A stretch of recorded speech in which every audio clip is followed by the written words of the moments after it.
people realized how real it was for me. It wasn't about money. It wasn't about, trying to be a superstar. I was just gonna do this in the basement with my buddies. It was about the music. I wanted to be country. I wanted to play country music.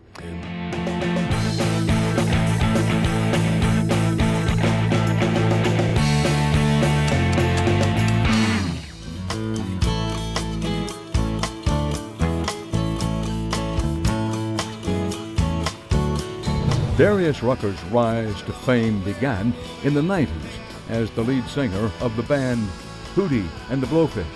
That band's most successful album, the multi-platinum Cracked Rear View, is the 16th all-time best-selling album in the United States.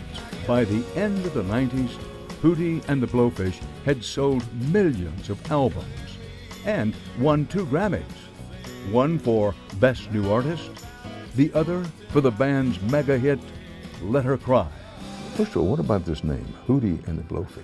Oh, I was in a show choir in college called Carolina Live. I went to South Carolina, and we had a group called Carolina Live, and I used to give people nicknames all the time. And there was one guy who had big eyes and wore glasses and looked like an owl, and I started calling him Hootie. And his best friend had these huge cheeks on him, and one night I called him the Blowfish, and the whole group started calling him the Blowfish. And we were at a party one night, and they walked in, and I said, I'll never forget this night. I said, look, Hootie and the Blowfish. And in the back of my mind, I'd lied to myself. I said, what a great name for a band.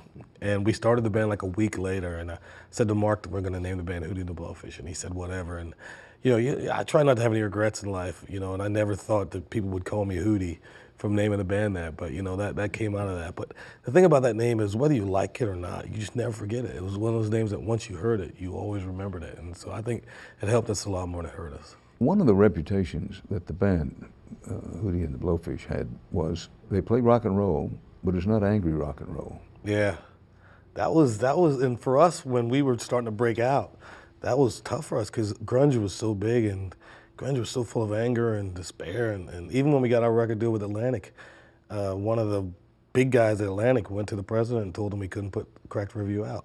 Said, if you put this record out, we'll be the laughingstock of music. I mean, because it was happy. Yeah, because it was happy. It wasn't grunge, and grunge was everywhere. Grunge was king. What did you think about going in that direction under what used to be called, man wants a green suit, turn on the green light. If grunge is in, you're going to do grunge? Nah, we knew we were going to be true to ourselves. We were already writing the songs we wanted to play and doing what we were going to do, and we never once thought about going grunge. There was enough grunge bands in the Carolinas trying to do that. We had already staked our niche. We were playing for 9 years before we got a record deal. And so we already had our following, and the things we thought about changing the name and thought if we did that, we'll be starting all over. Never thought about changing the music because it was who we were.